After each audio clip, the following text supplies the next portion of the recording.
போடுங்க உங்க ஓட்ட. ஐயா சொல்றபடி செஞ்சிடறான். நீங்க ஓட்டு போடுறதுக்கு பணம் சாராயம் முக்கியமா இல்ல உங்களுக்கு நல்லது பண்ற எம்எல்ஏ முக்கியமா? நல்ல எம்எல்ஏ கெட்ட எம்எல்ஏ இதெல்லாம் யாருக்கு சார் வேணும்? எங்களுக்கு தேவை பணம். ஓட்டை ஏலத்துக்கு கொடுங்க. யாரு அதிகமா ஏலம் எடுக்கிறீங்களோ அவங்களுக்கு நாங்க எல்லாரும் ஓட்டு போடுறோம்.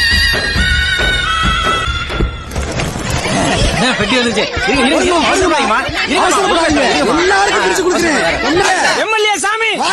சார் வணக்கம் சார், நீங்க நல்லா இருக்கணும்.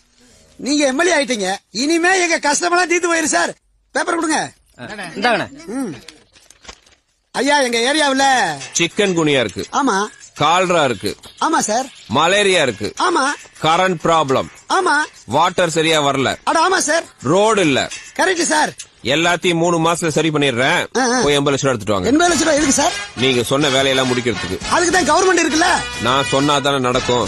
அத நான் கவர்மெண்ட்டுக்கு சொல்றதுக்கு எனக்கு ஃபீஸ் 80 லட்சம். என்ன சார் நீங்க எம்எல்ஏ ஆயிட்டு டைரக்டா நீங்க கேக்குறீங்களா?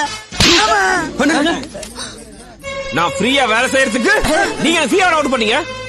ஏண்டா நீங்க மட்டும் காசை வாங்கிட்டு ஓட்டு போடுவீங்க, நான் உங்களுக்கு ஃப்ரீயா வேலை செய்யணுமா? டேய், என்னைக்கு நீங்க பணத்துக்கும் சாராயத்துக்கும் உங்க ஓட்ட வேலை பேச ஆரம்பிச்சீங்களோ அன்னைக்கே எம்எல்ஏக்கு மக்களுக்கு இருக்கிற நல்ல உறவெல்லாம் போய் எல்லாமே வியாபாரம் ஆயிடுச்சு.